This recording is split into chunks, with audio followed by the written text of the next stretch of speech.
ನಮ್ಮ ಭವಿಷ್ಯದ ಪೀಳಿಗೆಗೆ ಅಮೂಲ್ಯ ಕೊಡುಗೆ ನೀಡುವ ನೈಸರ್ಗಿಕ ಸಂಪನ್ಮೂಲಗಳನ್ನು ಜವಾಬ್ದಾರಿಯಿಂದ ಬಳಸುವ ಮೂಲಕ ಮಾಲಿನ್ಯ ತಡೆಗಟ್ಟಿ ಸ್ವಚ್ಛ, ಸುಂದರ ಹಸಿರು ಭೂಮಿಯನ್ನು ನಿರ್ಮಾಣ ಮಾಡಲು ನಾವು ಸಂಕಲ್ಪ ತೊಡಬೇಕೆಂದು ಜಿಲ್ಲಾ ಪರಿಸರ ಜಾಗೃತಿ ಆಂದೋಲನದ ಜಿಲ್ಲಾ ಸಂಚಾಲಕರೂ ಆದ ಭಾರತ ಸ್ಕೌಟ್ಸ್ ಗೈಡ್ಸ್ನ ಕೊಡಗು ಜಿಲ್ಲಾ ಸಂಸ್ಥೆಯ ಸಾರ್ವಜನಿಕ ಸಂಪರ್ಕಾಧಿಕಾರಿ ಟಿ.ಜಿ. ಪ್ರೇಮ್ಕುಮಾರ್ ಹೇಳಿದ್ದಾರೆ.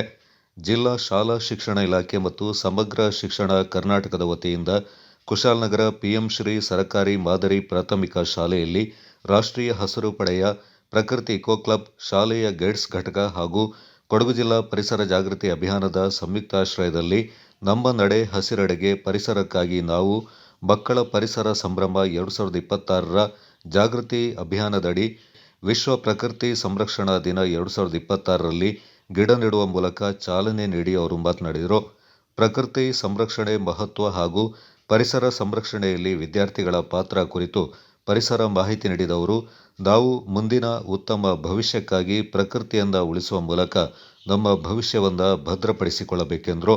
ಶಾಲಾ ಮುಖ್ಯ ಶಿಕ್ಷಕ ಕೆ.ಎಸ್. ಸಣ್ಣಸ್ವಾಮಿ, ಎಸ್ಟಿಎಂಸಿ ಅಧ್ಯಕ್ಷ ಬಿ.ಎಸ್. ಚಂದನ್ ಕುಮಾರ್, ಇಕೋ ಕ್ಲಬ್ನ ಉಸ್ತುವಾರಿ ಶಿಕ್ಷಕಿ ಕೆ.ಆರ್. ಶಿಲ್ಪಾ ಮತ್ತಿತರ ಪ್ರಮುಖರು ಈ ಸಂದರ್ಭ ಪಾಲ್ಗೊಂಡಿದ್ದರು.